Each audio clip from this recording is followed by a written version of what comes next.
The Lake of Sorrow. For how long will I swim in this lake? When will I get away from this heartbreak?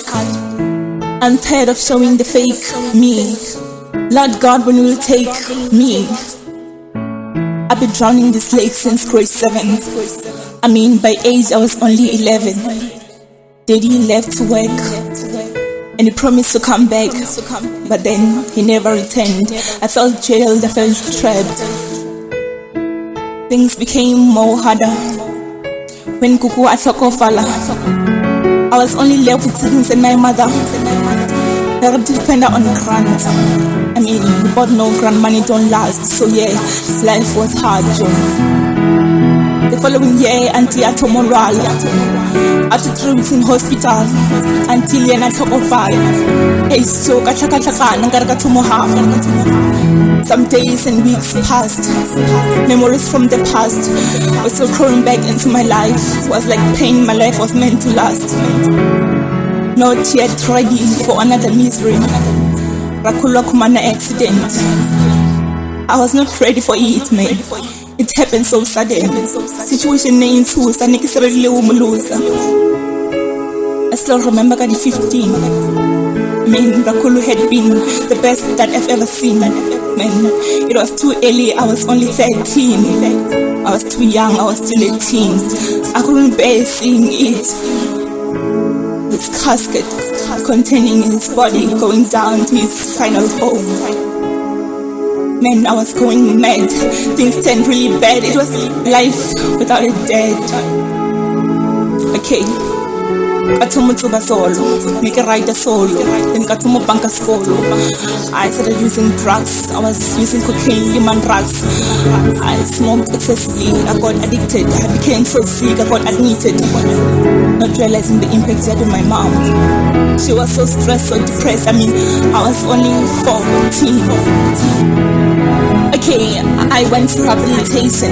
I was on treatment, I was on medication. That's when I realized I played with education. I was recovering, I had to go on with my mission. I was still young, I still had a vision. So when I returned, I was 15. I had to go back to school. Make it smart, I was not a fool. So yeah, I had to play it cool so that they don't expel me at school. I thought everything was well, but then I was still in a living hell. The following year I got stabbed. Fortunately I recovered very fast. Things got rough again when I was poisoned. So there was no choice again, I had to be admitted. Okay, fine, I survived, I recovered. So after 46 degrees, I still recall I was sitting under a tree. Then Coach Amfonila RV, I free. Career, can you come to practice please? I mean, network base, so I didn't hesitate. Okay, Kafita, remember I got with Jama. Mania says you were I was pretty sure in the hour. Okay, then Ratomali practice. When I was running, got to feel like easy. Things got tough, situation easy. I forced myself to run even though I was dizzy. Boom, I was on the ground. I tried looking around. All I could see was darkness. I tried getting up, but I was powerless. The only thing I was feeling was pain. Guess what? I broke a knee. I was injured. Once again, I had to be admitted. Life without a dad. Life on a hospital bed. Man, I was only 16. Now I'm 17, still drowning in this lake, the lake of sorrow, the lake of pain. I'm just waiting for rain to wash away my tears of pain. I can't bear this pain. Drowning. Masere ndi avhuḓi ndi khou vha ṱanganedza kha mbekanyamushumo ya vhaswa na mvele na musi nga ḓuvha ḽa vhuṱanu na vhuthihi ḓuvha ḽa vhurathi ṅwedzi u kha ḓivha wa ṱhangule ṅwaha u kha ḓivha une wa gidimbili fumbili husina na mini. Mbekanyamushumo ndi vhaswa na mvelele tshifhinga vha zwi ḓivha zwo ida kha vhone musi tshifhinga vhukati ha awara ya vhuvhili na awara ya vhuraru.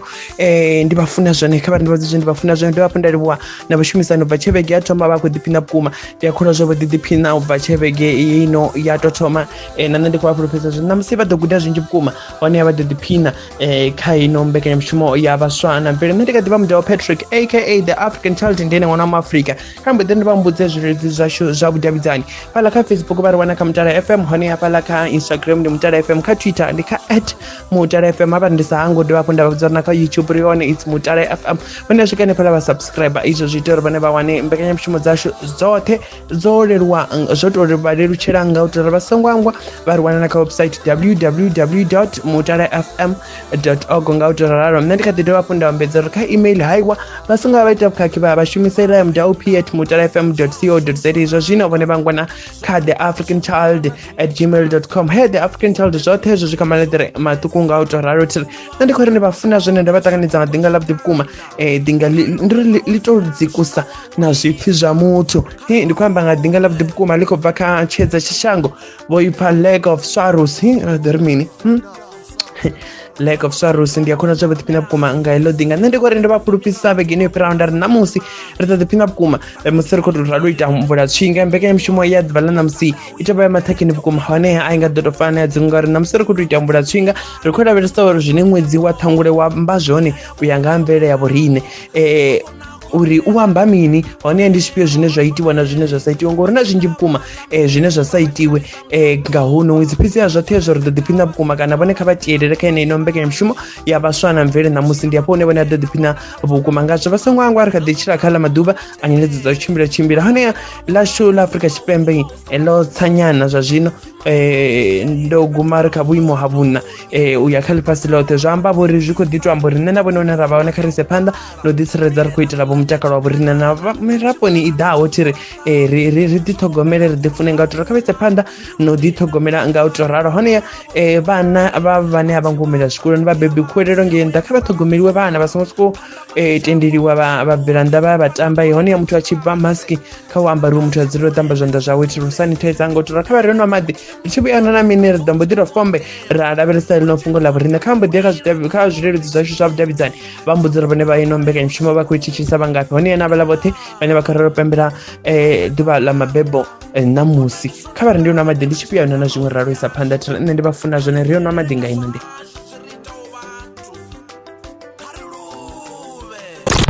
This station is now the ultimate power in the universe. Muhaji na vhathetshelesi, u maanḓafhadza vhafumakadzi ndi mushumo wa vhafumakadzi nga tshavho.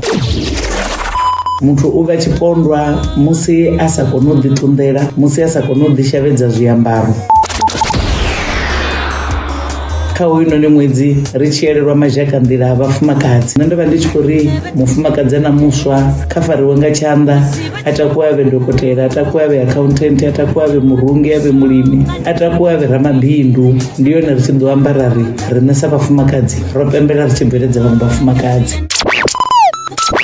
Kha ri ṱutshela mukhwa wo tambudza vhafumakadzi vha Afrika Tshipembe. Nga hoyino ṅwedzi wa Ṱhangule, Mutala FM i pembelela ṅwedzi wa vhafumakadzi. #4you for all.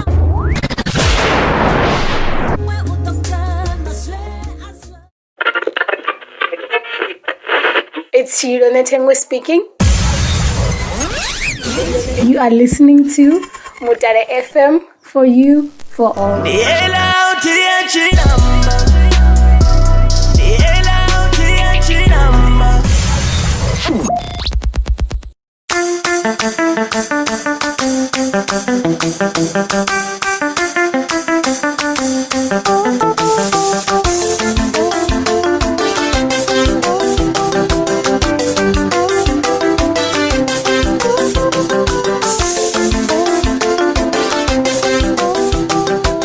Ndo vhuya ndi khou dovha hafhu nda ndi khou vha ṱanganedza mbekanyamushumo i kha ḓivha ya vhaswa na mvelele. Ṋamusi ḓuvha ndo no ḓi amba uri ndi ḓuvha ḽa vhuṱanu na vhuthihi, ḓuvha ḽa vhurathi ṅwedzi kha ḓivha onoyu wa Ṱhangule, ṅwaha hu sina na zwiṅwe une wa 2022 thiri.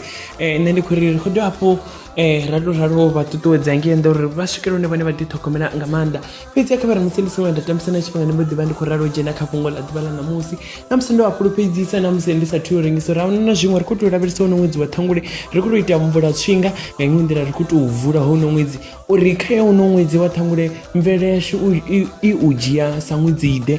kha vha ndi ḓo thoma bvisela khagala uri musi ri tshi ri tshithu tshi a ila kana a zwi itiwi ngauri zwi a ila ri vha ri khou amba mini nahone ri tshi lwila ndi mini ngani ngauri kha hezwi zwithu zwoṱhe zwine nda khou zwi amba namusi ndi khou amba ndari ndi tshi fhedza u gumai ndari ndi ngauri zwi a ila a zwi itiwi fhedziha kha vha ri musi ri sathu tou ṱanḓavhudza yone ṱhangule ndi vha vhudze uri tshila kana u tshi pfhi zwi a ila u vha u khou ambiwa mini musi u tshi pfhi zwithu zwi a ila u vha u khou amba upfhi hezwi zwithu a zwi itiwi ri nga vha na mbudziso kana muthu anga vha na mbudziso uri a zwi itiwi nga uri mini hu vha ho sedziwa mafhungo manzhi uri a zwi itiwi nga uri mini fhedziha ṅwana wa muvenḓa uri a tshieluwa a vhudziwa upfhi a zwi itiwi a sa vhe na mbudziso ya uri ndi ngani sa itiwi a sokou tenda kha uri a zwi itiwi hupfhi zwi a ila nga mvelele yashu ya Tshivenḓa zwi tshi itiwa zwi tshi sala zwi tshi amba upfhi zwi a ila hu vha ho sedziwa masiandoitwa zwa nga itwa hu nga vha na masiandoitwa o imaho ngauri ndi hezwo ndi khou tou ndi vha pfukise hapo fhedziha musi ri khou tou lavhelesa wone ṅwedzi muṋe wa ṱhangule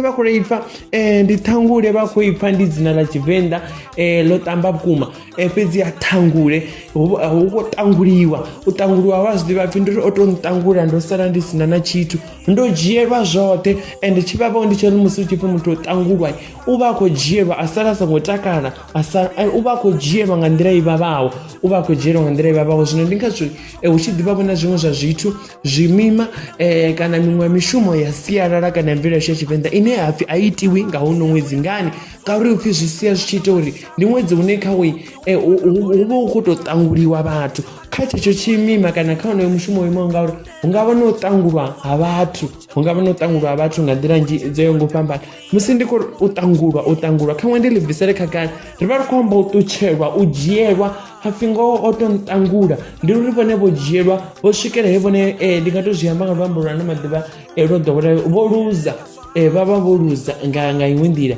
ndi khou ri ndi ḽi bvisele khagala nga heyo nḓila fhedziha roṱhe ri a zwi ḓivha zwa uri musi ri tshi ḓa kha ṅwedzi wa ṱhangule ri vha ri khou bva kha ṅwedzi wa fulwi na fulwana une vhaṱhanga vhashu nga riṋe vho nga ngeno kha mvelele ya Tshivenḓa vha vha khou bva muḽani thi khou nyaga vho dzhenisavho kha hezwo fhedziha vho vhaṅwali vha dzibugu dzedzi dza sialala na mvelele vha sumbedzisa zwa uri hafha ri vha ri khou lugisela mafhungo a i khalaṅwaha yo no khou ḓa a khalaṅwaha yo no khou ḓa zwi amba zwa hafhanoni ndi hafha upfhi ri vha ri khou tou lugisela khalaṅwaha yo no khou ḓa khalaṅwaha yo no khou ḓa vha ḓo zwi humbula zwo i vha khalaṅwaha ine khayo miri i vha i khou ralo u bvisavho maṱari maswa haḽa kale zwino a khou yo bva nga khalaṅwaha kha i khalaṅwaha yo no khou ḓa miri i vha i khou bvisa masiaṱari maswa fhedziha zwine nda zwi takalela kha vhaṅwali vha dzibugu dza mvelele na sialala vho sumbedzisa uri ho ṅwaha kha hono ṅwedzi a vha mpfare musi ndi tshi ri ṅwaha kha hono ṅwedzi wa ṱhangule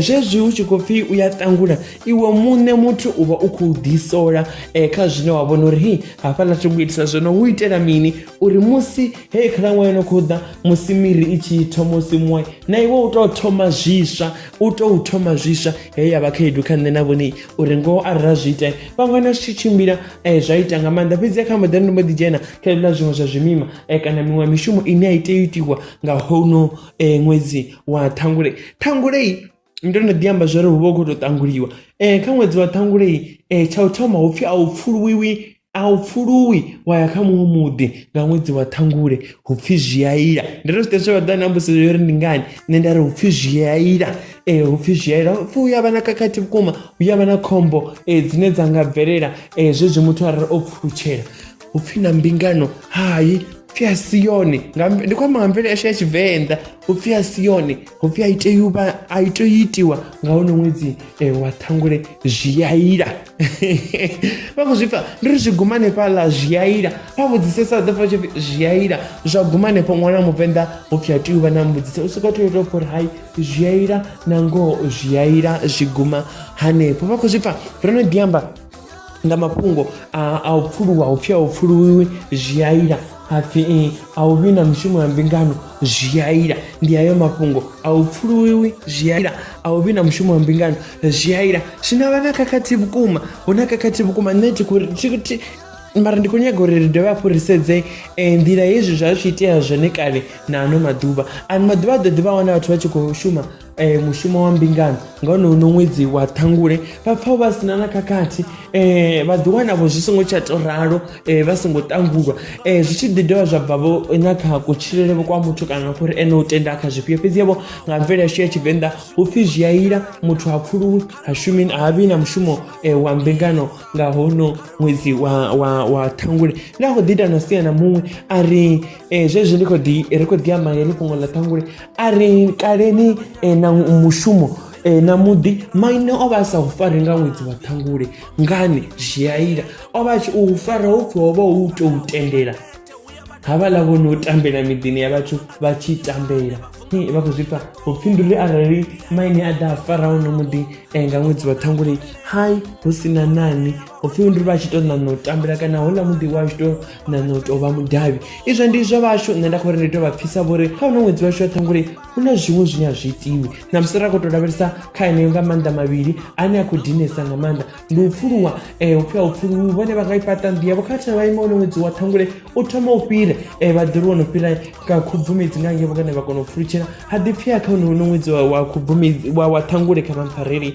kha uno ṅwedzi wa ṱhangule a huna mafhungo a mbingano hai vhone vha ḓi tou vha vha khou tou lugisavho nga tshavho vhori ri ḓo tou zwi ita hani. Fhedzi yavho khou pfhi haiwa a hu malwi muthu a hunavho zwa munyanya a hunavho zwa u tshata nga hono ṅwedzi wa ṱhangule hupfi zwi a ila nga Tshivenḓa. Kha mbo ḓi ri mbo ḓi tou yo nwa maḓi ri tshi khou ya na zwiṅwe ri yo vha hafho ri khou vhambedzana dovha hafhu vha na milaedza yavho ye vhone vha i rumela kha masiaṱari ashu oṱhe zwa vhudavhidzani u bva hafho a huna na zwiṅwe ine ri mbo ḓi gomedza heino mbekanyamushumo.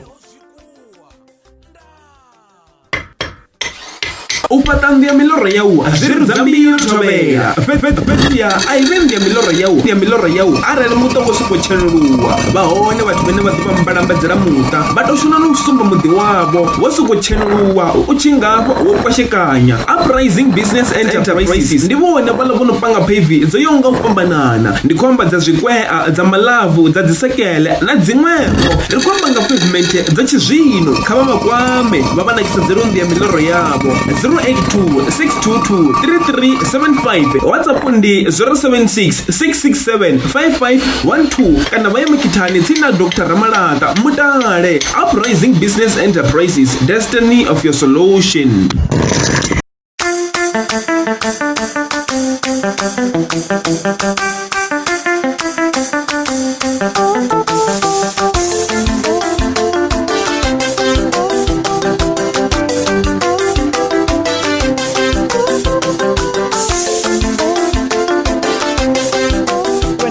ṱanganedza vhukuma kha ino mbekanyamushumo ya vhaswa na mvele ṋamusi ḓuvha ḽa vhuṱanu na vhuthihi ḓuvha ḽa vhurathi ṅwedzi u kha ḓivha wa ṱhangule ṅwaha u kha ḓivha wa gidimbili fumbili thelo nṋe ndi kha ḓivha ṅwana wa muafrika a hu sina na muṅwe ndi muḓi wa Patrick ononi the African child. Nṋe ndi khou ri kha roṱhe kha ino mbekanyamushumo fhedzi arali hu tou swikela he vhone vha sendela tsini awele si yavho zwa zwino songa vha pfha vha na khakhathi ro no ḓi guda fhedzi kha vhari ndi vha mbudze zwe ra guda kana ndi vha ṱalutshedzevho ndi vha anetshele zwe ra guda uri ṅwedzi wa ṱhangule kha wi ndi ṅwedzi wo tou ṱangulwa ndi u ya nga vhavenḓa zwo nga mvele vha vhona zwine a zwi itiwi nga Tshivenḓa vha tshi shavha u ṱangulwa hupfi aiwa a huna mushumo wa mbingano no itwa a huna na u pfuluwa ari wo ḓi fhaṱela nnḓu shulusa hu shavhe hezwiḽa zwine a ḓo ri ngauri ono ṅwedzi wo no ḓi fhiwa samba kana ono ḓi ambiwa upfhi u yo tou ṱangula vhathu hu ya leluwa nga maanḓa pfhi vhathu vhanzhi na khombo dza dzigoloi vha dzi wana. Zwino khou shavhiwa ḽeḽia ḽori vhone vho no pfulutshela nnḓuni yavho vho no ṱanganavho na zwiṅwe yo no swa vhathu vho no swela nga ngomu ḓo mbo ḓi pfha tshipfi hai ndi uri hai vho mbo ḓi to mu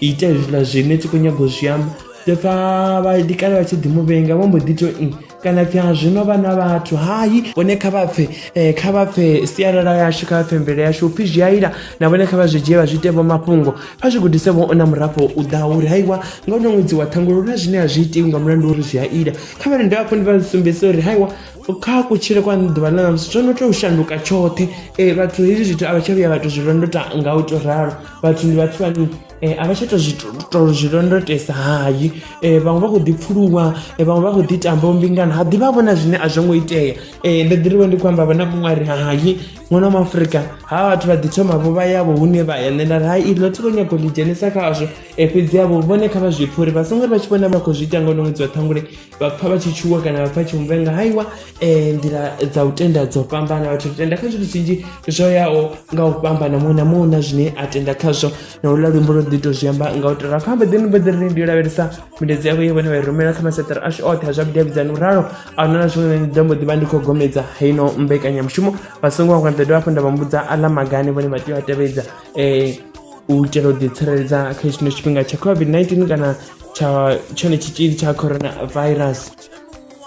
Fhala muṅwe mulaedza ndi khou lavhelesa fhala kha Facebook ana na zwiṅwe khouḽa ndi Maudisei ndi Fumulani a ri ṅwana wa Afrika a ri roṱhe nṋe ndo guda zwinzhi vhukuma ṋamusi malugana na houno ṅwedzi wa ṱhangule hai khou tivhesa nga maanḓa ro guda khouḽa kha rendwe a ri nṋe ndi pfhi kha rendwe ndi khou ni thetshelesa ndi nga fhano matshitshete ṅwana wa Afrika khou ḓiphina vhukuma zwinzhi ori ri khou ḓiphina vhukuma ndi a kholwa o ḓi tovha vhona vhukhakhi zwe zwi a khou thaipa o ḓi dovha ri zwinzhi vhukuma ri khou tivhesa nga maanḓa tshiri khouḽa muṅwe lutendo a ri ṅwana wa Afrika nṋe khou ḓiphina vhukuma nga Mutala FM for you for all khouḽa a ri ndi nṋe mukona nṋe tshiṱungulu a ri Mudau Patrick a una na mini ṅwana wa Afrika nṋe ndo guda zwinzhi vhukuma honeha kha vhoṱhe vhane a vha khou zwi tevhedza nṋe ndi vhona uri vha zwi tevhedze ri sa ḓo sala ri tshi sumbana nga miṅwe siko fhira vhukuma khouḽa a vhashoni munyaye a ri ṅwana wa Afrika ri roṱhe nṋe ndi khou ni thetshelesa ndi nga hafhanoni khunguni yo ṱoka mudzi hanefha Mutala FM for you for all hu sina na mini khou livhuwesa nga maanḓa tsiri khou livhuwesa nga maanḓa radio yavho radio yapo ya dovha hafhu ya vha radio ya vhoṱhe khouḽa mulamuleli a ri nṋe ndi ngeno ndi mulamuleli nḓou hono na ri nṋe ndi ngeno khubvi a ri sina na mini a ri ndo ni thetshelesa ṅwana wa Afrika #Mutala FM hashtag for you hashtag for all khou livhuwesa nga maanḓa khouḽa maḓavha khoḓana ri ndi ngeno mukula a ri ṅwana wa Afrika hu sina na mini ndo ni thetshelesa ndi khou ḓiphina vhukuma ndo guda zwinzhi vhukuma kha ino mbekanyamushumo ṋamusi uri na zwine a zwi itiwi hone hai kha uno ṅwedzi muthu u tea u vha a khou tou ḓilugisela yo thoma na khalaṅwaha ntswa ine ya ri ḓisela zwiḽiwa hei o yo tou dzhenisa kha ḽa khalaṅwaha ngori thi zwino tshi khou limiwa vha ḓo zwi humbula zwi tshi khou limiwa ndi hanefhaḽa hune vha vhulimi vha tou takala vhukuma ngori zwiliṅwa zwinzhi zwi tendesa zwe zwi tsho limiwa fhedzi yavho izwo ndi izwo khouḽa muṅwe mulaedza a ri ndi nṋe tshokotshoko tshedza a ri khou ni thetshelesa ndi nga ngeno tshokotshoko a ri ṅwana wa Afrika ndo ḓiphina vhukuma ṋamusi nga mbekanyamushumo inoni mudzimu vha ni tonde vha ni ite nga vhuthu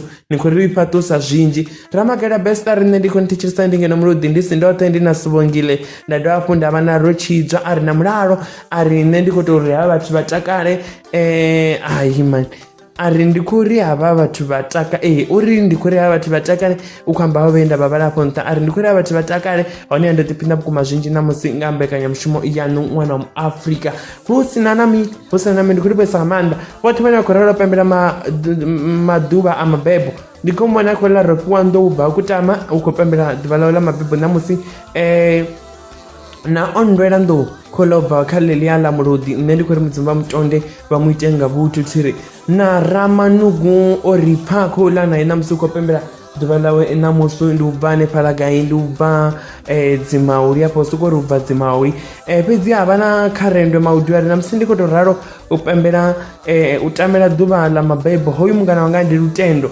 lutendo khezwo o tou dovha hafhu ambiwa pfhi lutendo luti a huna na zwiṅwe nṋe ri khou ri vhoṱhe havhanoni vhane vha khou ralo pembela ḓuvha ḽavho ḽa mabebo ṋamusi mudzimu kha vha ite nga vhuthu a vha tonde vhukuma a vha engedzela maḓuvha a vhutshilo siphaṱitshedzo tsiri zwi vha nakele zwoṱhe zwine vha tama zwi tou ralo tsiri honeha vha songo ya vha nyama kha nḓila yo ḓibveledza sa muswa muthu kha ralo isa phanḓa na u ḓibveledza khou livhesa nga maanḓa vhoṱhe vho ralo shelavo mulenzhe kha heino mbekanyamushumo ṋamusi yo vha mbekanyamushumo nge vhane vha ralo ḓi dina vha shela mulenzhe nṋe ndi vha funa zwone ndi khou dovha hafhu nda ri ndi vha vhudza uri kha vha ḓiri zwezwi musi vha tshi rabela vha songo angwa u vheli ḽa nga hafho seli ndi khou amba Rhodesia Zimbabwe hone ḽo ralo u vutshelana tsini nṋe ndi khou ri aiwa kha vha ri ḓiri vheyavho magonani tsiri kha vha ḓi zwi rabelisa vho hu vhe vhona mulalo honeha kha vha mboḓi vha mbudze nga ḽa maga mavhili na mararu ane ra tea u a tevhedza musi ri kati na u vha na vhuno vhulwadze ha COVID-19 kana tshone tshitzhili tsha coronavirus hu sina na mini kha vha ri ndi vha vhudze zwa uri hai hu khou bvi zwine vhone vha ḽa zwi fhaṱa muvhili wavho zwino kha vha zwi ite mafhungo uri musi vha tshi vuwa na musi vha tshi eḓela kha vha vuwe nga maḓi o dudela anga vha na tshikavhavhe kana a si na tshikavha fhedziha kha vha tshi dudela vhanwe na musi vha tshi eḓela izwo hu khou pfhi vhone zwi ḓo ita uri vha ḓiwane vha kha tshiimo tsha khwinesa tshine vha vha kule na u nga athakhiwa kana u nga fariwa nga hetsho tshitzhili tsha coronavirus kana hovho vhulwadze hapfi kha vha tende u ṱutshela nyana na zwiḽiwani zwa mapfura hapfi zwiḽiwa zwi ngaho magulu na zwiṅwe zwi ngaho magwinya kha vha tende u ṱutshela nazwo ngori hu pfhi hovho vhulwadze vhu tou fombe hanefhaḽa vho funesa zwezwo hapfi vha dovha hafhu vha zwi humbule zwa ro no vhulwadze vha dzangano ḽa mutakalo ḽa ḽifhasi wa mutakalo wa ḽifhasi vho khwaṱhisedza uri vhuno vhulwadze vhu tshimbila tshikhalani hafha muyani zwa awara dza rathu ya kha awara dza malo. Izwo zwa amba uri vhone vha tea u swikela hune vhone vha dzula vho ambara tshikelekete tshavho kana masiki wavho hu itela uri tsireledza vhone na renga tsini kha vhone. Mutale FM, for you, for all. Mbekanyamushumo ya vhaswa na mvele ṋamusi yo tshimbila nga u tou ranga ḓuvha ḽa vhuṱanu na vhuthihi ḓuvha ḽa vhurathi ṅwedzi kha ḓuvha wa ṱhangule ṅwaha kha ḓuvha wa gidimbili fumbili. Nṋe ndi pfhi Mudau Patrick aka the African Child hu sina na mini nṋe ndi vha funa zwone Mutale FM, for you, for all. Thi vha si fhedzi kho vha sia na dinga Kelly dinga nane ndi alifuna kha vha ntendele ndi vha vhudza uri ndi lifuna zwone naho hafho nnḓa vhathu vha tshi khou ḓi amba uri hei zwa ḽifhasi ḽa lufuno ḽi khou zwi ita zwi a hula fhedzi vha tenda u thetshelesa luimbo hai vha ḓo zwi pfha zwa uri nṋe ndi khou lufunelani. Khoyo Mariana u khou ḓa khou ri nthahileni u khou ri kha vha ri vha tswele zwiṱuku u khou ri vhone kha vha nthahile vho lufuno nṋe vho ndi ḓo ḓi ru rayelavho muṅwe a sa tou faravho zwavhuḓi ri ḓo kongotshela kha muṅwe ndi zwa lufuno u ḓo zwi itani. Nṋe ndi khou ri tshiṅwe na tshiṅwe tshine vhone vha tshi ita kha vha tshi ite nga vhuḓifhinduleli nṋe ndi vha funa zwone ndoenda songo hangwa vhonani wa sa gole matshelo u ḓo vha khou ralo vha ḓisela muvango wa vhege ndaa.